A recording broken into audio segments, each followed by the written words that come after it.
very good day, everyone. I am Dr. Raymond, the lead intensivist at Apollo Proton Cancer Center, Taramani, Chennai.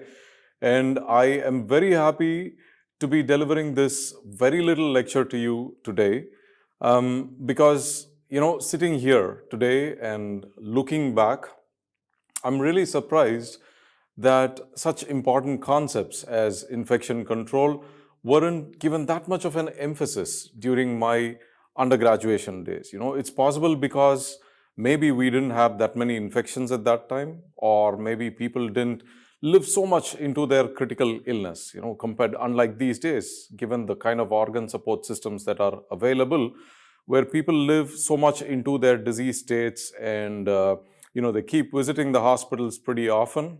That wasn't the case earlier. And also that, there was a lot more enthusiasm when it came to named syndromes and, the hallmark signs, that when it came to such concepts as infection control, which were typically lectured during the SPM sessions, they didn't seem all that, very important. But trust me, you can't escape anymore because we have done enough damage already. And it is time we started to inculcate these basic infection control practices in our everyday mannerism, in our everyday discipline, every time with every patient, because the kind of infections that we are facing these days are just phenomenal, and it's so difficult to treat them. The only way ahead is prevent them.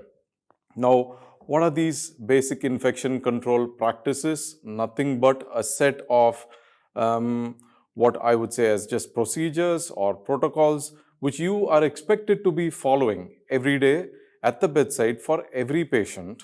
Okay, so that the aim here or the goal here is to reduce or to limit the transmission of infection. All right, and we don't need somebody to be telling us this. You don't need somebody to be instructing you to brush your teeth every day in the morning. Yes? So let's move on.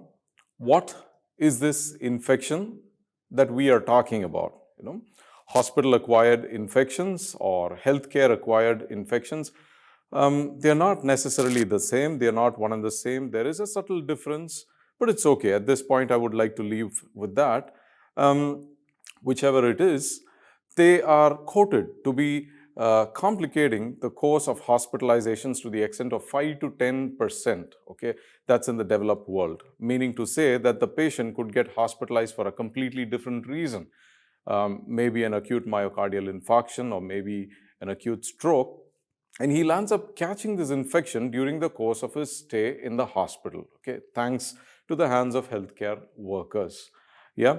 And naturally, this comes with increased morbidity, comes with increased mortality that is attributable to the infection. Maybe the person has come out of the stroke, maybe the person has come out recovered from the myocardial infarction, but then he succumbs to the infection. Okay, and needless to say, there is also a cost expense. There is added resource consumption in terms of antibiotics, greater number of days spent in the ICU or greater number of days spent in the hospital.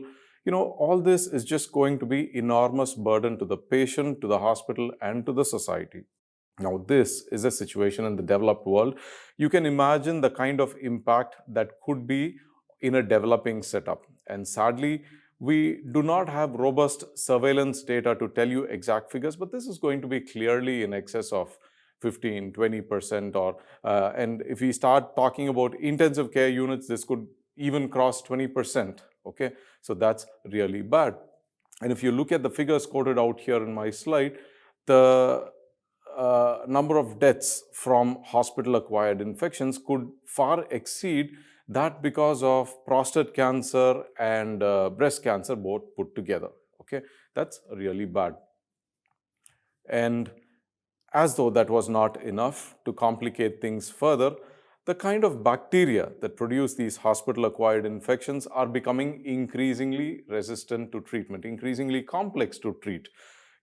Naturally, they have better evolution capabilities than us. They have been existent from much before us. Yeah, and every time they get exposed to an antibiotic, they develop a resistance to it. So treating newer infections becomes more and more complex. And look at this quote over there: deaths occurring because of antimicrobial resistant bugs could amount to as many as 10 million by the year 2050. Okay, that's the total number of deaths of probably cancer and road traffic accidents put together.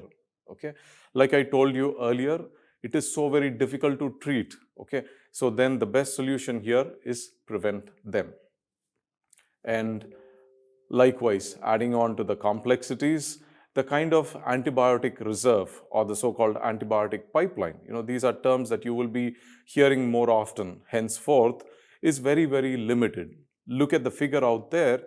The total number of antibiotic discoveries over the year, what you see on top of the arrow, okay, you see the dwindling figures. And the last decade, that is between 2010 and 2020, has been even worse. Okay, we've effectively been beating around the bush, and there have been no landmark earth-shattering antibiotic discoveries, and treating these sort of antimicrobial resistant bugs becomes an enormous challenge, something akin to the picture that you see over here, the car that has landed up in a really messy situation over there. So the path ahead is going to be very, very tricky and very, very challenging.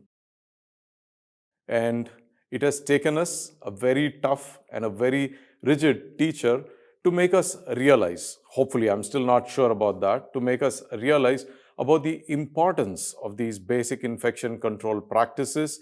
And that's what we are going to be dealing with in today's lecture. Quickly, the three main practices, namely hand hygiene, isolation precautions, and safe injection practices. Okay, so hats off to this Hungarian doctor, Professor Ignaz Semmelweis, who is considered the father or the pioneer of hand washing. Okay, so way back in 1847, that's at least 170 years ago, during his experiment in a maternal ward or a maternity ward in a Vienna hospital, he finds out that hand washing is a single and the most effective way to reduce the spread of puerperal infections. And there starts the period of hand hygiene. And here we are today, 170 years later, still talking about wanting to improve the compliance of hand hygiene. Okay, so trust me, the hands of the healthcare workers happens to be the single and the most important mode of transmission of healthcare associated infections or hospital acquired infections. Now, how do we do that? We all have a lot of colonization on our hands, not just the palm, all over everywhere. And these bacteria can be classified into two types, like you see on the slide out there. Okay, so there is something called the resident flora, which all of us have, the normal common cells, which are going to be all over, particularly in the slightly deeper layers just beneath the corneum, the stratum corneum. Okay, now these are generally the good bugs. I've put out the list of bugs over there: Staph epidermidis, a whole bunch of coagulase negative staphylococci. We have the Peptostreptococci, Corynebacterium, and so on. Forget about those names. Basically, the good bugs, okay, which generally do not produce an infection. But this is not true. If your host, if the patient is so susceptible, is so immune compromised, even these bugs can produce an infection. Now, the other thing is what we call as a transient flora, which is what we pick up by touching on equipment and patient surfaces or the patient himself. Now, these are going to be the pathogenic bacteria which reside on the very superficial layer of the palm, and these are the ones that go on to transmission of infection and the hospital-acquired infections.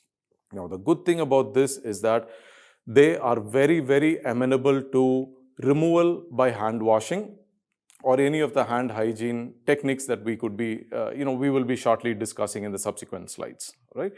And I have put up something called special situations, notably the Clostridium difficile and Bacillus anthracis, basically talking about spores. Now, these are very, very difficult to handle by conventional hand hygiene techniques. So we need to head back to soap washing and things. I will dwell upon that in the subsequent slides. Likewise, protozoa are not killed by alcohol or chlorhexidine. Non-enveloped viruses, mainly the enteroviruses, the rotavirus, the ones that cause diarrheal illness, okay, those are also not easily amenable to treatment by alcohol or chlorhexidine rubs. And like I told you, transmission of infection is so easy to happen between patients. and it is invariably because of contaminated hands.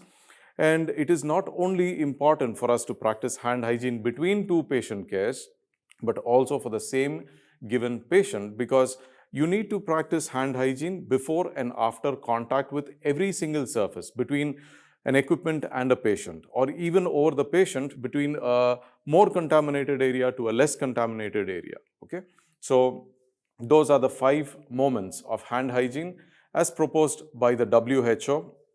Basically, before touching patient, before any aseptic techniques, after touching a patient, after contact with body fluid or any patient surfaces, after touching any equipment or surfaces. So these are the 5 moments of hand hygiene. And like any intervention, for it to be effective, okay, it needs to be done appropriately. A common observation is that after performing hand hygiene, there are several areas that have been found to be still contaminated, okay, notably the thumb and the tips of the digits. Now, for this, the WHO proposes the 6-step technique for hand washing. I mean, I would request you all to go maybe Google it up and YouTube and look at the videos. But then quickly, in good interest of time, let me just tell you this, run through the 6 steps. The first one is basically the palm to palm. Everything is done left and right. The second, we interlock our fingers, okay, in order to take care of the creases, the crevices over here. And then the next is dorsum on palm, the left and right. And next, we do interlocking of fingers, basically trying to take care of this area of the fingers, rubbing them against the palm, against left and right. And then we have the thumb rotation, that takes care of the thumb, left and right. And then for the fingertips, this is what you do, left and right. Okay. So this is done. In case this is a hand rub that you're going to be using, you do this for at least 30 seconds until the material, whatever you're using, it's alcohol or chlorhexidine, it has to dry completely. If it is soap and hand wash, you do this for about a minute. Okay. And what are the choices we have here for hand hygiene? It's between a conventional soap or an antimicrobial soap, or some of these things which nowadays you people are very, very familiar with, the alcohol-based hand rub, which typically contains 60 to 80% alcohol. And then we have the 2% chlorhexidine solution. Most of the commercially available 2% chlorhexidine solutions are marketed in alcohol. So that's almost a double combination. Okay, I've put up over there. Soap is very, very helpful in removing the dirt, basically by detergent action. So whenever you think there is soiling by organic dirt, alcohol and chlorhexidine do not work. You need to resort to soap and water hand washing. This, by friction and detergent activity, removes all the soiled particles along with most of the transient bacteria. It does not affect the residual or the resident bacteria. Okay. The next, alcohol kills almost instantaneously, and this acts by denaturing proteins, right? It is bactericidal, very quick in action. The catch here is you need to allow it to air dry. Okay. Likewise, chlorhexidine is also a very, very effective bactericidal agent. They are effective against most of the gram-positive, gram-negative bugs, and they act by destroying the bacterial cell wall. Now, what is tricky with alcohol and chlorhexidine is that you need to remember that they are ineffective in the presence of organic dirt. You need to resort to hand washing with soap.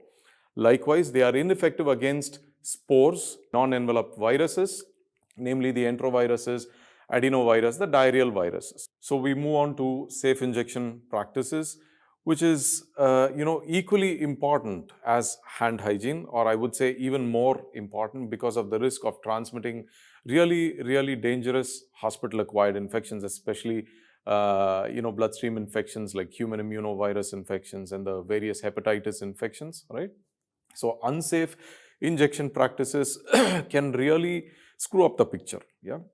And under this context of safe injection practices, what we are trying to achieve is basically prevent harm to the recipient, prevent harm to the caregiver, prevent transmission of infection from one patient to another, and last, equally important is to avoid wastage and also avoid harm to the community as a whole.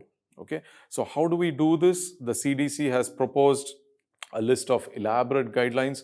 Again, in good interest of time, I'm just going to quickly walk through some of those. You really need to be reading these in detail.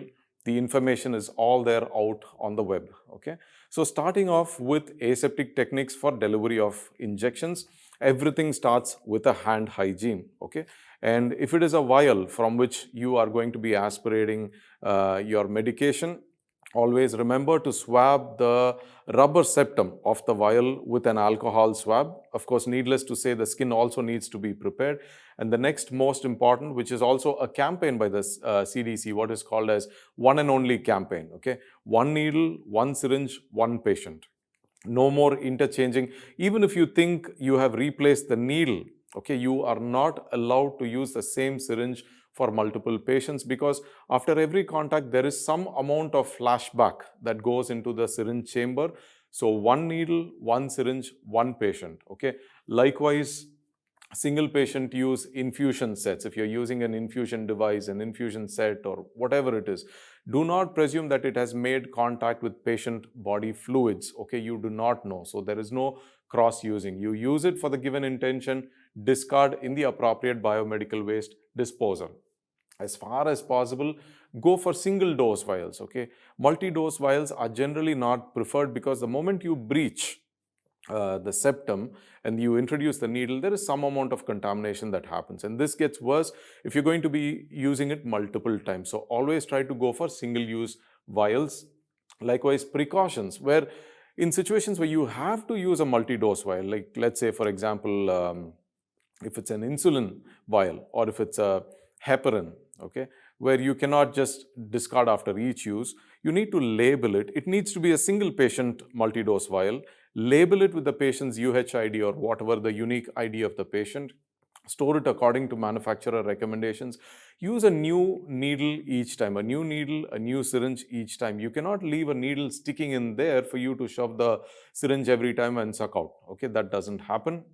And likewise, single source bags and bottles should not be used for multiple patient deliveries. Okay, you don't connect 2-3 infusion sets to a common bottle. That doesn't happen anymore. Okay, so that's about safe injection practices in a nutshell.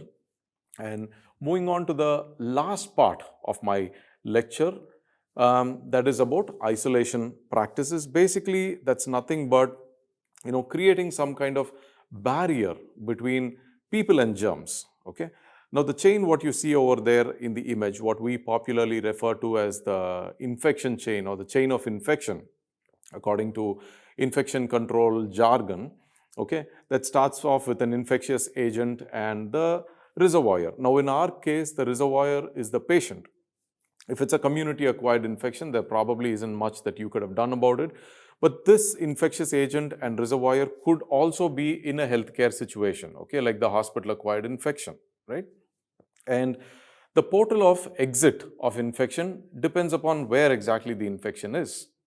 If it's a respiratory infection, the patient is going to be coughing out, or every time he sneezes, every time he talks, he could be liberating droplets, micro droplets, macro droplets, aerosols into the environment. Okay. If it is some kind of skin and soft tissue infection, you could be transmitting the infection by contact with either directly the patient or the bedding or equipment. Okay. There can also be a bloodstream portal of exit. Okay, especially when your injection practices are unsafe.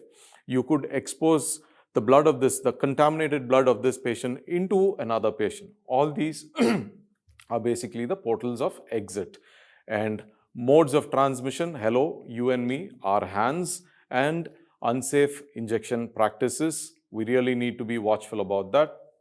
Portal of entry, likewise, depends upon what the mode of transmission is. If it is an airborne, obviously the patient breathes in. If it is contact related infection, naturally you land up touching the patient, the subsequent patient. Or if it's a bloodstream, it is by unsafe syringe practices. So the next in the chain is the susceptible host, who is nothing but the next vulnerable patient. So we need to break this chain at multiple levels. And for this, we need to have a proper knowledge about the mode of transmission of an infection. And based on this, we classify our isolation practices into three, actually four. Okay, that is contact isolation, and broadly speaking, respiratory isolation. Respiratory is again broken down into droplet isolation practices or airborne. And we have a fourth one which is not mentioned here, which is reverse isolation. I'll tell you about that shortly.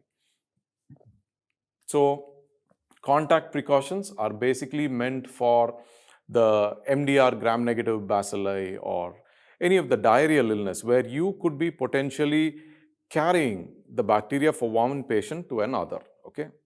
So these are the requirements before and after seeing every patient: hand hygiene, don gloves, don apron, mask and cap wherever appropriate. And likewise, after each contact, you need to be discarding these into separate bins. Do these patients have to be housed in a separate area? Probably not. Okay. If it is somebody in the ICU, a single bay in an ICU, in a general ICU is okay. You don't need any of those, separated isolation rooms. Ideally, you would like to have a single room. Lodging these patients in a general setup could be a little tricky. It's not that you should not do, but it could land up becoming tricky because there is a risk of sharing of devices like, stethoscopes or thermometers, So that becomes the mode of transmission, right? So you need to have a separate set of equipment, separate set of linen, separate stethoscopes. Whatever you need to be using, that needs to be totally separate. Yes. And separate waste disposal is also paramount. You don't want any admixtures. And once the patient is discharged, there needs to be a terminal cleaning of the room before the next patient is wheeled in. Okay. Typical examples I've given for you: Clostridium difficile and multi-drug resistant gram-negative infections, especially the skin and soft tissue infections. The next one, respiratory transmission, where the patient could be coughing out. Look at the image over there. The patient could be coughing out organisms. These organisms can be coughed out as droplets or as aerosols. Droplets can be micro droplets or macro droplets. Macro droplets usually fall off, they don't get to travel too much of a distance. So maybe 1 or 2 feet. If you're 2 feet away from the patient, then you're reasonably safe. Yes? Micro droplets tend to travel a little further, maybe up to 6 feet. And if it's an aerosol, that is, the patient is liberating particles of size less than 0.5 microns. Now, these have the tendency to float in the atmosphere. They don't drop off, they circulate in the room. Okay.